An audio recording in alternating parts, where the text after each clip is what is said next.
Hello students.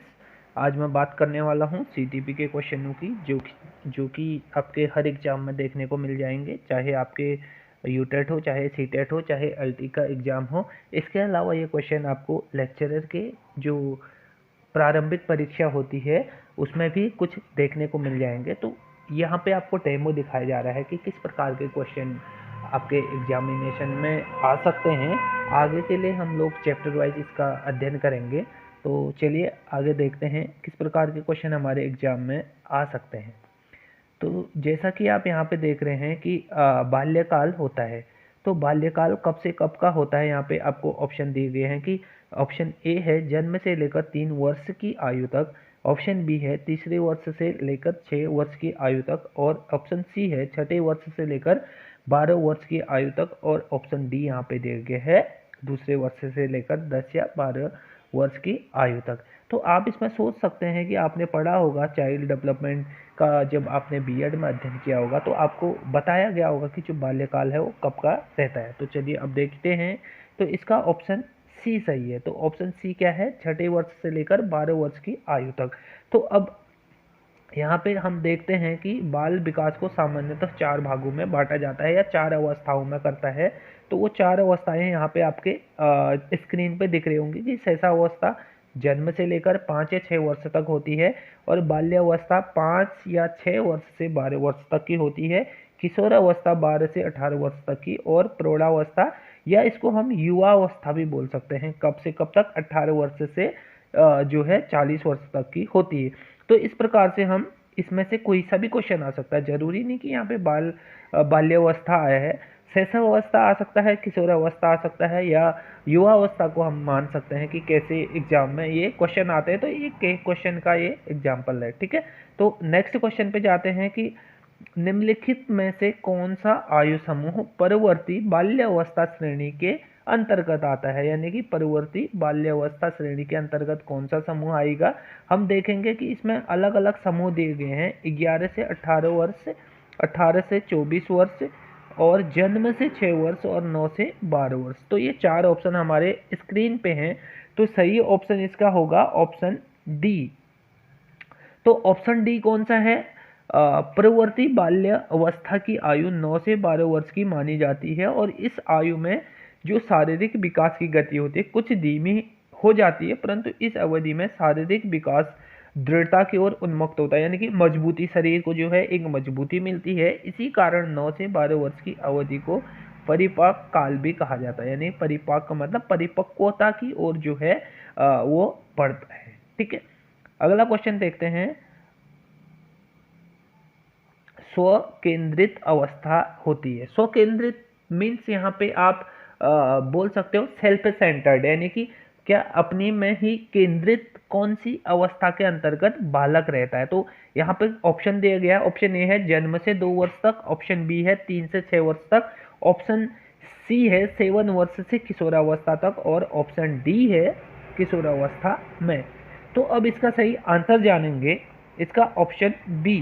तो option B क्या था हमारा, ऑप्शन बी था 3 से 6 वर्ष तक। तो जन्म से 6 वर्ष तक की अवस्था को शैशवावस्था कहा जाता है, और शैशवावस्था का अंतिम चरण 6 वर्ष, 3 से 6 वर्ष पूर्ण से जिसे पूर्व बाल्यावस्था भी कहा जाता है, यानी कि 3 से 6 वर्ष, ठीक है। तो यहाँ पे 36 हो रखा है, तो ये थोड़ा जो है टाइपिंग मिस्टेक हो गई है। तो यहाँ पे 3 से 6 वर्ष जिसे पूर्व बाल्यावस्था भी कहते हैं। ऐसे बालक स्वयं की खुशी की चिंता करते हैं, इसलिए इस अवस्था को स्वकेंद्रित अवस्था भी कहा जाता है, ठीक है। तो अब आगे बढ़ते हैं नेक्स्ट। विकास की किस अवस्था में बुद्धि का अधिकतम विकास होता है। बहुत इंपॉर्टेंट क्वेश्चन है कि विकास की किस अवधि में बुद्धि का अधिकतम विकास होता है। तो ऑप्शन हमारे क्या क्या रहेंगे। तो ऑप्शन ए है हमारा बाल्यावस्था, बी है शैशवावस्था, सी है किशोरावस्था, और डी है प्रौढ़ावस्था। तो आप यहाँ पे अंदाजा लगा सकते हैं कि व्यक्ति का बुद्धि सबसे ज्यादा डेवलप कब होती है। तो यहाँ पे ऑप्शन हमारा कौन सा, सी। आप देख सकते हैं किशोरावस्था में जो है व्यक्ति विभिन्न प्रकार की गतिविधियां करता है, उसके अंदर जो है अमूर्त चिंतन की क्षमता भी आ जाती है। तो जहां से वो अमूर्त चिंतन करने लगता है तो इसका मतलब क्या है कि उसके अंदर बुद्धि का विकास हो चुका है। तो किशोरावस्था में बुद्धि का अधिकतम विकास हो जाता है। इस अवस्था में बालक को कल्पना शक्ति, जिज्ञासा, बौद्धिक क्षमता काफी बढ़ जाती है, इसीलिए वो क्या कर पाता है, अमूर्त चिंतन कर पाता है, उसमें सक्षम होता है। ठीक है, नेक्स्ट है, निम्न में से कौन सा शारीरिक विकास का प्रमुख नियम है। ठीक है, तो शारीरिक विकास का नियम कौन सा, हम इसको देखेंगे तो कौन सा यहाँ पे आपको दिख जाएगा, मानसिक विकास से भिन्नता का नियम, अनियमित विकास का नियम, द्रुतगामी विकास का नियम, कल्पना और संवेगात्मक विकास के से संबंध का नियम। तो अब इसमें से ये विभिन्न प्रकार के नियम यहाँ पे दिए गए हैं, तो हम शारीरिक विकास का नियम ढूंढेंगे इसमें से कि जो हमारा फिजिकल डेवलपमेंट होता है वो उससे संबंधित कौन सा ऐसा नियम है, ऐसा प्रिंसिपल है जो हमारे जो फिजिकल डेवलपमेंट है उसमें यूज होता है। तो इसका ऑप्शन बी क्या था हमारा, अनियमित विकास का नियम था, ऑप्शन बी। तो इसका जो क्लासिफिकेशन है या क्लियरिफिकेशन बोल सकते हैं, यहाँ पे दिया गया है कि अन्य प्राणियों की अपेक्षा मनुष्य के शारीरिक विकास की गति धीमी और अनियमित होती है। शैशवावस्था में शारीरिक बुद्धि एवं परिवर्तन तीव्रतम गति से होता है। ये भी इम्पोर्टेंट क्वेश्चन हो जाता है कि शारीरिक वृद्धि कौन से अवस्था में ज़्यादा होती है। तो शैशवावस्था में आप देखते हो कि जब बच्चा पैदा होता है तो बहुत छोटा होता है, लेकिन 3 साल के होते होते उसका शरीर जो है बहुत अच्छा आकार लेने लग जाता है। बाल्यावस्था में यह गति धीमी हो जाती है। पुनः किशोरावस्था में विकास तीव्रतम गति से होता है। शैशवावस्था एवं बाल्यावस्था में शारीरिक विकास कहाँ से कहाँ की होता है, पैर से सिर की ओर होता है। तो ये भी जो है एक इम्पोर्टेंट क्वेश्चन यहाँ पे बन जाता है कि शैशवावस्था एवं बाल्यावस्था में शारीरिक विकास कहाँ से की ओर होती है, तो सिर से पैर की ओर इसका विकास एवं निकट से दूर की ओर के नियम के अनुसार होता है। ठीक है, तो ऑप्शन बी हमारा सही हो जाएगा कि इसमें क्या है, अनियमित विकास का नियम है, इसमें कोई ऐसा नियमित विकास नहीं होता है। तो एक प्रॉपर तरीके से एक फॉर्मूले के अंतर्गत विकास नहीं होता, तो कभी ज़्यादा हो जाता है तो कभी कम हो जाता है, इसीलिए इसको अनियमित कहा गया है। ठीक है, तो नेक्स्ट क्वेश्चन हम देखते हैं, क्या क्वेश्चन है हमारा कि मानव विकास क्षेत्रों में विभाजित किया जाता है। तो कितने क्षेत्रों में मानव के विकास को या जो ह्यूमन डेवलपमेंट है उसको कितने क्षेत्रों में विभाजित किया जाता है। तो ये हमारा क्या है, शारीरिक, आध्यात्मिक, संज्ञानात्मक और सामाजिक। तो ऑप्शन ए ये है, क्योंकि क्वेश्चन इसी प्रकार के पूछे जाएंगे, उसमें से जो है बहुत छोटी मिस्टेक होगी जहाँ पे की होगी ऑप्शन ए और बी में या सी में डी में। तो अगला है शारीरिक विकास, संवेगात्मक विकास, संज्ञानात्मक विकास और सामाजिक विकास। अगला है हमारा संवेगात्मक विकास, संज्ञानात्मक विकास, आध्यात्मिक और सामाजिक, मनोवैज्ञानिक। अगला है मनोवैज्ञानिक, संज्ञानात्मक और संवेगात्मक और शारीरिक विकास। तो ये अलग अलग प्रकार के दिए हैं, तो अब इसमें कौन सा जो हमारा फॉलो करेगा, तो इसका ऑप्शन नंबर बी है। ऑप्शन बी क्या था हमारा, शारीरिक विकास, संज्ञानात्मक विकास, संवेगात्मक विकास और सामाजिक विकास। ठीक है, तो मानव विकास को निम्न क्षेत्रों में बांटा जाता है। पहला शारीरिक हो गया, मानसिक हो गया और भाषागत विकास हो गया, सामाजिक विकास हो गया, संवेगात्मक विकास हो गया और नैतिक विकास हो गया। तो इतने प्रकार के विकास होते हैं, तो ये इसको हम जो है अभ्यास के थ्रू इसको हम सीख सकते हैं। ठीक है, और नेक्स्ट है कि गर्भ में बालक को विकसित होने में कितने दिन लगते हैं। तो गर्भ में व्यक्ति जो बालक है, छोटा सा बालक है, वो कितने दिन में विकसित होता है। इसमें दिया है 150, 280, 390 और 640। तो ये आपको बताना है कि एक जो गर्भ, माता का गर्भ होता है उसमें जो बालक होता है उसको डेवलप होने में कितना समय लगता है। तो इसका ऑप्शन नंबर बी सही है, 280 डे। कितने दिन, 280 दिन में जो गर्भ होता है वो जो है विकसित हो जाता है। तो आंसर का जो यहाँ पे ऑप्शन होगा ऑप्शन नंबर बी। सामान्यतः जन्म पूर्व काल की अवधि 40 सप्ताह अथवा 280 दिन का होता है। जन्म पूर्व काल को 3 कालखंडों में बांटा जाता है। कौन सा, डिंबावस्था, पिंडावस्था और भ्रूणावस्था में बांटा जाता है। तो ये भी आ सकता है कि जो जन्म काल है वो कितने अवस्थाओं में बांटा जाता है। ठीक है, अगला क्वेश्चन, नवजात शिशु का भार होता है। तो नवजात शिशु का भार 6 पाउंड, 7 पाउंड, 8 पाउंड या आपका कितना, 9 पाउंड।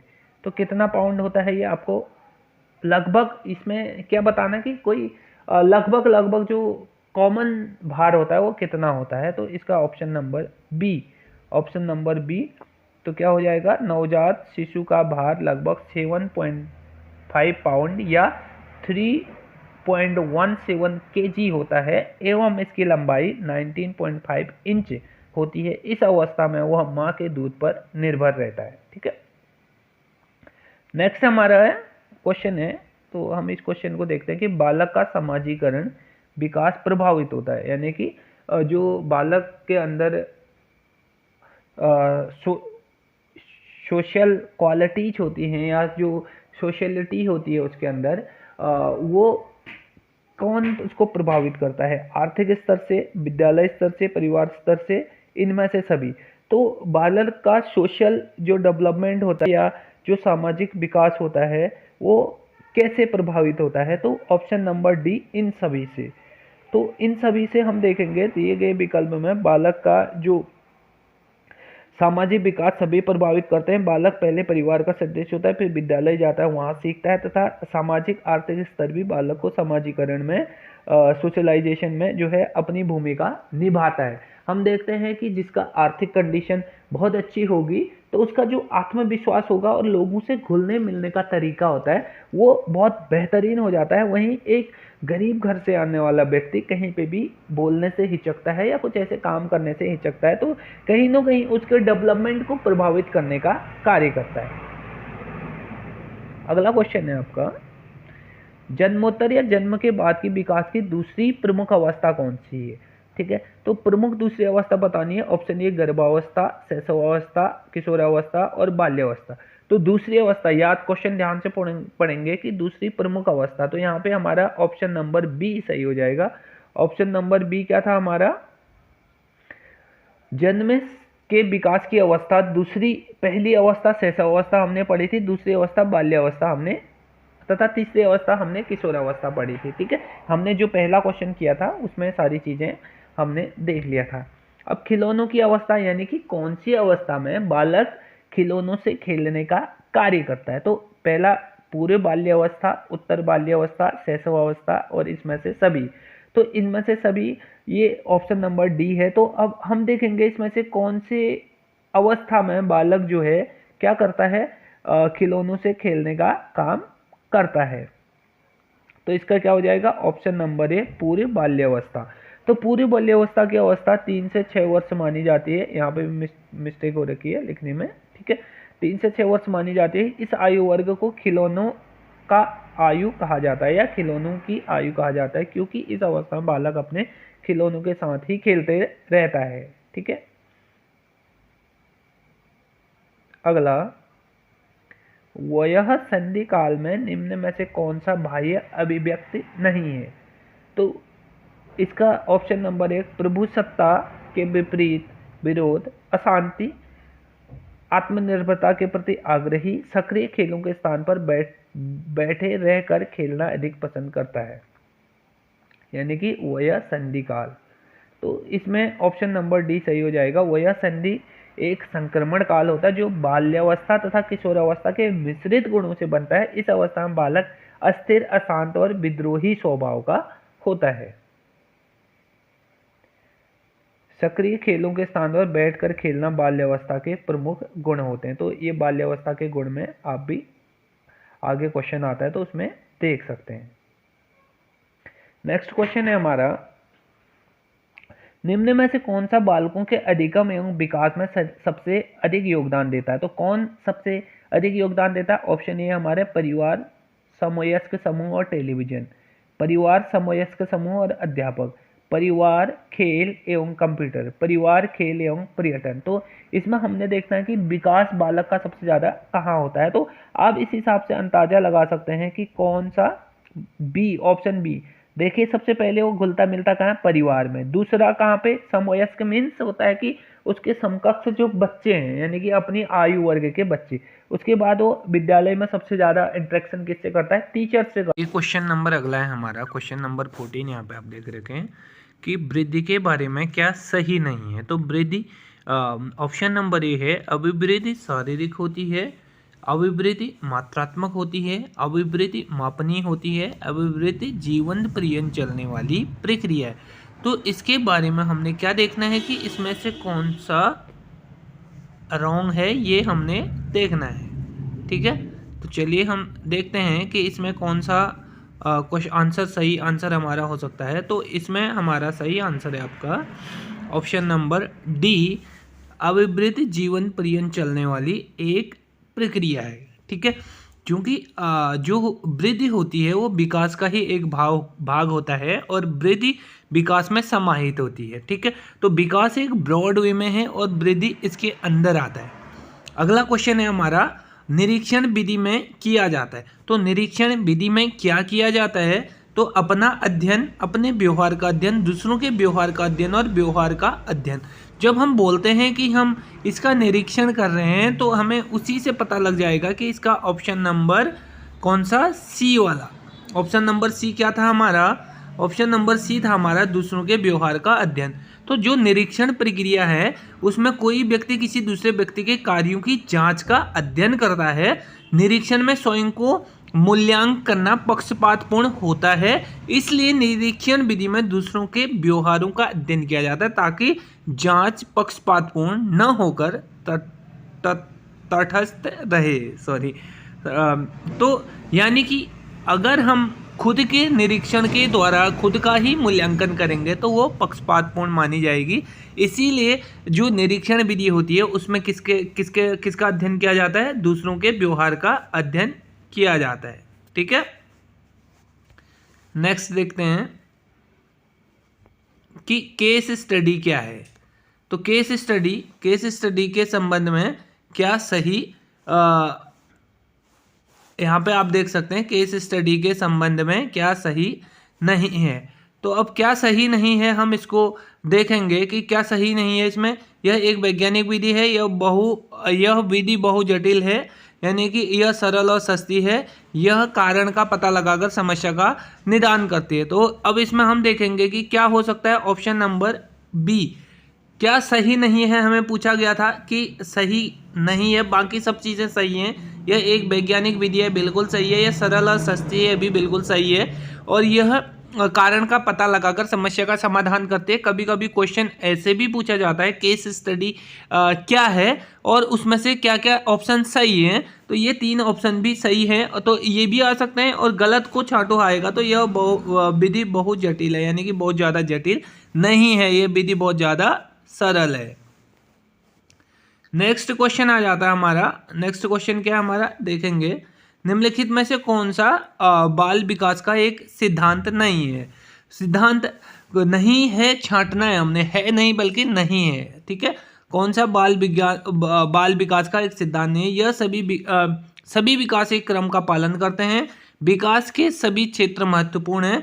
सभी विकास परिपक्व तथा अनुभव की अंतःक्रिया का परिणाम है और सभी विकास तथा अधिगम एक समान गति से आगे बढ़ते हैं। तो इसका हम देखेंगे ऑप्शन नंबर डी सही नहीं है, क्योंकि ये एक क्रम में कभी बढ़ते नहीं है। ठीक है, तो अब इसका क्या हो जाएगा कि इसका जो ऑप्शन नंबर डी है, तो सभी विकास तथा अधिगम एक समान गति से आगे बढ़ते हैं, यह सिद्धांत गलत है, क्योंकि ऐसा नहीं होता। क्योंकि अधिगम व्यवहार में उत्तरोत्तर अनुकूलन की एक प्रक्रिया है, जबकि विकास वृद्धि के फलस्वरूप शरीर के विभिन्न अंगों में आए परिवर्तनों का ही संगठन है। ठीक है, अगला है विकास की ओर बढ़ता है। कहाँ से कहाँ की ओर बढ़ता है? सामान्य से विशिष्ट की ओर, जटिल से कठिन की ओर, विशिष्ट से सामान्य की ओर, या साधारण से आसान की ओर। तो इसका ऑप्शन नंबर ए सही है।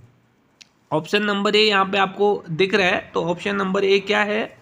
ऑप्शन नंबर ए हमारा है विकास सामान्य से विशिष्ट की ओर बढ़ता है। ये बहुत इंपॉर्टेंट क्वेश्चन भी हो जाता है आपका।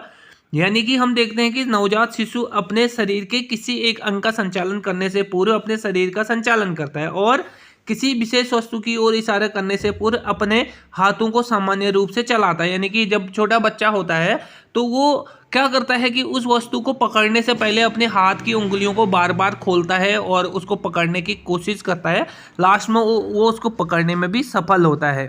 ठीक है, अब अब क्या है अगला 19 क्वेश्चन है, अपने आप को प्रेम करने की प्रवृत्ति कहते हैं, यानी कि कोई क्या करता है कि अपने आप को ही अच्छा मानता है, तो उसको क्या कहते हैं, आत्म केंद्रित प्रवृत्ति, अहंकारी प्रवृत्ति और नासिरसिज्म प्रवृत्ति और हिप्नोटिज्म प्रवृत्ति। तो इसका ऑप्शन नंबर सी सही होगा, यानी कि ये मनोवैज्ञानिक फ्राइड के द्वारा बोला गया था। मनोविश्लेषणात्मक जहाँ पे भी आपको सिद्धांत मिलेगा, यानी कि मनोविश्लेषणात्मक सिद्धांत किससे रिलेटेड है, तो ये सिगमंड फ्राइड के द्वारा रिलेटेड है। आप देखेंगे कि सिगमंड फ्राइड ने बोला था कि जो हमारा बालक होता है, यानी कि बालक जब कम उम्र का होता है, कम उम्र मीन्स यहाँ पे हम बोल सकते हैं कि जब बालक 3-4 साल का होता है तो वो अपनी मदर के प्रति ज़्यादा आकर्षित रहता है। इसी प्रकार से अगर हमारी बालिका 3-4 साल की है तो वो किसके, अपने फादर के प्रति ज़्यादा आकर्षित रहती है। जो डॉटर होती है वो लड़कियां ज़्यादा आकर्षित अपने फादर के प्रति रहते हैं, ऐसा सिगमंड फ्राइड के द्वारा अपने मनोविश्लेषणात्मक सिद्धांतों में बोला गया था। तो अभी हमारे यहाँ पे टॉपिक ये है कि मनोवैज्ञानिक फ्राइड ने यूनानी पौराणिक कथा के आधार पर स्व प्रेम की भावना के लिए नासिरसिज्म अर्थात अपने आप को प्रेम करने की प्रवृत्ति शब्द का प्रयोग किया। पौराणिक कथा में नासिरसिस्ट नामक व्यक्ति अपने शरीर से प्रेम करते हुए दिखाया गया है। इस तरह की भावना शिशु में उच्च स्तर की होती है। ठीक है, तो अब अगला क्वेश्चन, विकास कभी समाप्त न होने वाला प्रक्रिया है, यह विचार किससे संबंधित है, यानी कि विकास कभी समाप्त नहीं होता है, यह विचार किसे से संबंधित है, अंतः संबंध का सिद्धांत, निरंतरता का सिद्धांत, एकीकरण का सिद्धांत, अंतः क्रिया का सिद्धांत। तो हम इसका ऑप्शन नंबर देखेंगे बी एकदम सही होगा। बी ऑप्शन क्या है हमारा, निरंतर, यानी कि जब हम बोलते हैं कि विकास जीवन पर्यंत चलने वाली एक प्रक्रिया है और कुछ न कुछ विकास जो डेवलपमेंट जो है वो इंसान के शरीर में होता रहता है, चाहे वो सामंजस्य से संबंधित हो, चाहे सोशलाइजेशन से संबंधित हो, तो ये सब चीज़ें होते रहती है। तो इसलिए हम क्या बोलते हैं, निरंतरता बनी रहती है उसमें। तो ऑप्शन नंबर बी सही होगा कि विकास निरंतर चलने वाली प्रक्रिया है जो जन्म से मृत्यु तक चलती रहती है तथा उसमें कोई भी विकास आकस्मिक ढंग से नहीं होता बल्कि धीरे धीरे होता है। अतः विकास कभी न समाप्त होने वाली प्रक्रिया है, निरंतरता के सिद्धांत से संबंधित है। अब हम देखेंगे जो अभी मैंने बात करा था कि सिगमंड फ्राइड के जो मनोविश्लेषणात्मक सिद्धांत थे उसमें जो है बाल विकास की कौन सी अवस्था में ओडीपस और इलेक्ट्रा जटिलता शुरू होती है। ओडीपस और इलेक्ट्रा, तो इसको हम आगे देखेंगे कि ओडीपस और इलेक्ट्रा क्या है। पहले हम इसको जान लेते हैं कि क्या है। तो ओडीपस और इलेक्ट्रा जटिलता कब शुरू होती है, शैशवावस्था, बाल्यावस्था, किशोरावस्था और वयस्क अवस्था। तो अब हम यहाँ पे देखेंगे कि इसका सही आंसर क्या रहेगा। देखिए, सिगमंड फ्राइड के अनुसार शैशवावस्था में ही ओडीपस और इलेक्ट्रा ग्रंथि का विकास होता है। तो ये तो ऑप्शन सही हो गया, ऑप्शन नंबर ए। लेकिन अभी क्या होता है, यह अवस्था 3-4 वर्ष से प्रारंभ होकर 6 वर्ष तक चलती है। ओडीपस यह ग्रंथि लड़कों में पाया जाता है जिससे वह अपनी माता के प्रति ज़्यादा प्रेम और ममता दिखाते हैं। इसी प्रकार से इलेक्ट्रा किसमें पाया जाता है, इलेक्ट्रा पाया जाता है वो लड़कियों में जिससे अपने पिता के प्रति वो ज़्यादा ममता या प्रेम का प्रदर्शन करते हैं। तो ये सिगमंड फ्राइड के द्वारा कहा गया था। नेक्स्ट क्वेश्चन है 22, सामान्य पुरुष में XY गुणसूत्र होते हैं जबकि सामान्य महिला में होते हैं। तो आप देखते हो ये जो बायोलॉजी के स्टूडेंट हैं उनके लिए भी इंपॉर्टेंट क्वेश्चन हो जाता है, साइंस में भी ये आ सकते हैं। तो सामान्यतः जो पुरुष होता है उसमें XY होते हैं, तो महिला में क्या क्या होंगे, option A XY, option B XYY, option C XX, option D X। तो अब इसका सही आंसर क्या होगा, ये बहुतों को पता भी होगा कि जो सामान्य पुरुष होता है उसमें XY गुणसूत्र होता है जबकि महिला में XY गुणसूत्र होता है। इन गुणसूत्रों से लिंग का निर्धारण होता है, यानी कि XY और XX जब होते हैं तो जब XY मिलता है और XX मिलते हैं तो तब लिंग का निर्धारण होता है। किस हिसाब से होता है और क्या मिलने से क्या बनता है वो हम साइंस की क्लास में बाद में डिस्कस करेंगे। अब नेक्स्ट क्वेश्चन है, अनुवांशिकी की सामाजिक संरचना माना जाता है, यानी कि अनुवांशिकता को सामाजिक संरचना माना जाता है, तो कौन सा सामाजिक गत्यात्मकता, स्थिर, प्राथमिक या गौण?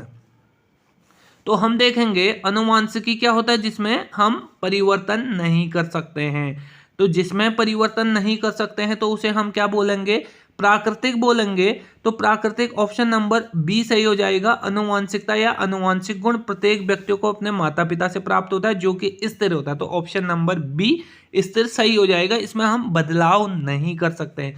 वातावरणीय प्रभाव से इन गुणों को दिशा व दशा मिलती है, इसलिए वातावरण सामाजिक संरचना का गत्यात्मक पहलू है, जबकि वंशानुक्रम स्थिर पहलू है। तो यहाँ पे दो क्वेश्चन हमारे बताए हैं कि जो सामाजिक संरचना का गत्यात्मक पहलू है वो कौन है, वातावरण है, और जो स्थिर पहलू है कौन है, वो वंशानुक्रम है। ठीक है, नेक्स्ट क्वेश्चन है, प्रकृति पोषण विवाद निम्नलिखित में से किसे संबंधित है? व्यवहार एवं वातावरण, वातावरण एवं जीव विज्ञान, वातावरण एवं पालन पोषण, अनुवांशिकी एवं वातावरण। तो इसका ऑप्शन नंबर डी सही होगा। ऑप्शन नंबर डी अनुवांशिकी एवं वातावरण। तो यहाँ पर प्रकृति शब्द व्यक्ति की अनुवांशिकी संरचना से संबंधित है, उसे जो जन्म से प्राप्त होता है वो पोषण कहलाता है। से पोषण वातावरण से संबंधित, पोषण शब्द वातावरण से संबंधित होता है, जिसमें व्यक्ति वृद्धि वो विकास करता है। किसी व्यक्ति के विकास में इन दोनों का योगदान होता है, परंतु वर्तमान में यह विवाद तेजी से उत्पन्न हुआ है कि व्यक्ति के व्यवहार पर किसका प्रभाव ज्यादा होता है। यदि विवाद प्रकृति पोषण विवाद के रूप में माना जाता है, प्रकृति पोषण, ठीक है, जो प्रकृति से मिलता है अनुवांशिकी, ठीक है, पोषण जिसका हम जैसे समाज में रह के हम किसी को पोषित करते हैं तो वो वातावरण के अंतर्गत आ जाता है। डॉट डॉट तथा डॉट डॉट की विशिष्ट अन्योन्य क्रिया का परिणाम विकास के विविध मार्गों और निष्कर्षों के रूप में जाना जाता है। तो ऑप्शन नंबर ए खोज और पोषण, ऑप्शन नंबर बी चुनौतियां और सीमाएं, ऑप्शन नंबर सी वंशानुक्रम और वातावरण, ऑप्शन नंबर डी स्थिरता एवं परिवर्तन। तो इसमें कौन सा सही होगा? Option number C. Option number C कौन सा है? बालक के संपूर्ण व्यवहार की सृष्टि वंशानुक्रम और वातावरण पर निर्भर करती है, कि अंतः क्रिया द्वारा होती है। मार्क्स एवं विंगो का मत है, मार्क्स एवं विंगो का क्या कहा था? मानव व्यवहार की प्रत्येक विशेषता वंशानुक्रम और वातावरण अन्योन्य क्रिया का फल है। इस